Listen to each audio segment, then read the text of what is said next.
What is up, everybody? Logan coming at you guys with another video. And today we're going to go over the last couple of trades I took with the Discord. So we did a 1 DTE yesterday that worked out pretty effortlessly. And then we had a 0 DTE today that not everybody filled on. If you got in quick enough, you did. You would had to get in like 3 to 4 minutes after the call out. And then the price for the rest of the day just started to decay because we just chopped, right? That's all we did. So yesterday, here's the 0 DTE entry guide that I was using for my trade. We tried to put a 0 DT on. Nobody got filled on that. As you guys could see, I was working a PCS. So I went over to the Logan callouts tab, said, you know what?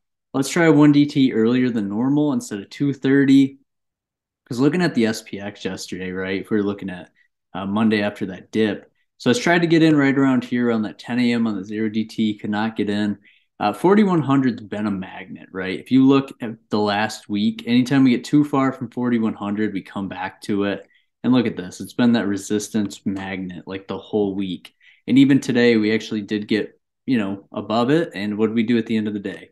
Sold off right back towards it. So this 4,100 level has been for this whole month, like where the market's been. So I've basically just played around that the whole time. And that's how I end up filling these trades. And we put that on for 75 cents and it was almost worthless by the end of the day. And today we end up letting that expire. And then we have CPI in the morning. So I decided not to add any more risk. I was going to do a bullish position, but with how the market moved all day, I did not want to put a put credit on. We were up at 41.20. And of course, we sold off all the way with like 20 minutes to go on the day, just completely sold back down. So the VIX curling up a little bit, right? We see that here. Cannot break anywhere below 1850. This thing bounces right off of it every time, even down here on Thursday and right back towards 20. So till we see a break back above 20 or a break below 1850, just expect chop around 4100. And that's what we're seeing. So that's my little quick like technical analysis level thing for you guys. I'm not going to dive into the TOS charts because I did that with Halcyon yesterday. I do appreciate all the support, by the way. We have 1,100 views on that last video, which is just incredible. Halcyon and I go over this 3 to 5 day strategy and how you can make some good capital with that. So I appreciate all the support, trying to get to 12,300. So if you guys have yet to leave a like, comment, or subscribe, if you could do that now, I'd greatly appreciate it. So let's get back to this one. Back to the 0 DT checklist. So I showed you guys that expected move math, and we have the gap down or gap up. We did not have a gap down or gap up very much on yesterday. I think we gapped down like 0.4%. Like it was nothing, right? And then throughout the rest of the day, we just slowly rose. And then today, we opened flat and ended the day flat. As you take a look at today's daily chart, yeah, we were up what? What is that? A 1 point gap up.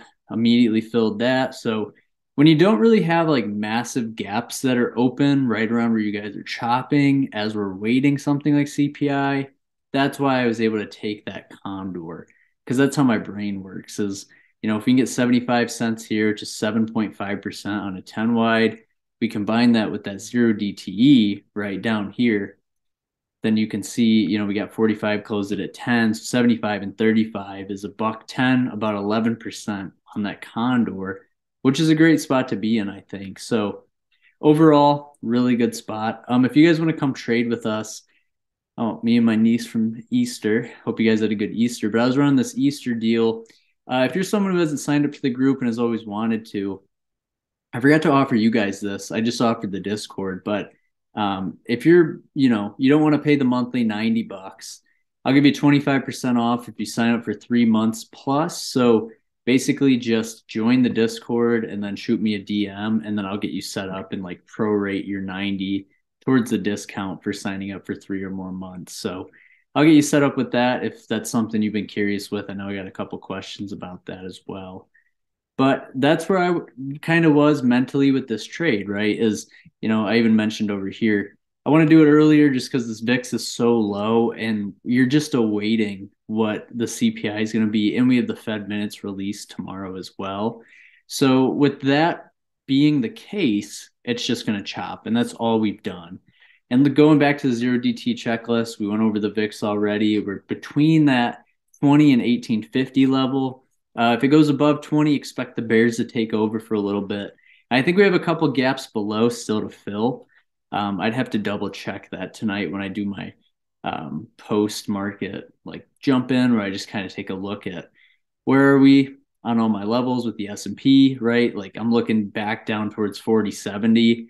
Every time we get down there, we usually pop back up, and you guys can see that when the VIX gets back towards 20. But if we break that, we could head to 4050, 4030.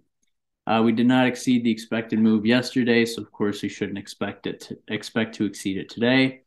I just touched on our levels, so that 4130 zone as well. If we go back up to SPX, this zone, right? We came and tapped it the first time Monday, April 3rd. And then if you look at the last 5 days, we tried to get on the 4th, could not get over 4130, and then 4100's just been this magnet for us. So I've been basing all of my trades off that 4100 level until we get more clarity on like where this market's heading, right?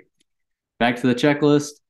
Position sizing, I've been just doing my 6% sizing as of lately, nothing too crazy. If I trade tomorrow, it's going to be half sized. Trading on CPI days is like, you can get a good edge, but at the same time, it's very random, a lot of volatility. The market makers make a lot of money on those days, just based on people being greedy and getting in positions when the VIX is high, right? Or the expected move's larger. Trade timing, like I said, I was timing these trades pretty early in the morning because that's when you get the most volatility reduction as the day goes on, and you can take that trade off for over 80% by the end of the day. Choosing the strikes. So for me, with like choosing strikes, I always try to put myself at the same strikes when I'm going a few days out. Like you guys could see here, since I missed my 0 DTE, I put these strikes on for the 1 DTE. Because seriously, a 5 strike difference is such a big deal. Like you need to know why you're putting your trade on. Like I said, I had 4050, my 4070 level, and we even have a 4030 level. But I did not expect us to break through 4050. Even if we got to 4070, that'd give me enough time to make a decision on if I'm going to roll it, stop out, start to hedge, right? And you can take a look from there. That's why it's important to size properly when you're trading credit spreads, because you'll get eaten alive if you don't. We talk about the risk management. I stop out 40% of the time, I roll 60% of the time, but it has mainly been calling for rolls lately just because the sheer way the volatility is moving. It's a lot easier in put credit spreads if you're getting tested to just roll them down and out and wait for the volatility to revert back to the averages. So yeah, setting your expectations. You can make 60 to 70% a year trading 0 and 1 DTEs with 6% of your account at risk and just doing it right every day. And Vance and I are going to have a video coming out this coming week on that as he kind of gets a little bit more free, and we're going to do our quarter recap trading with the group. So I'm really excited, but that's going to be everything for me. If you guys have yet to leave a like, I'd appreciate if you did that now. Let's try to get to 12,300 subs, and I will see you guys in the next video.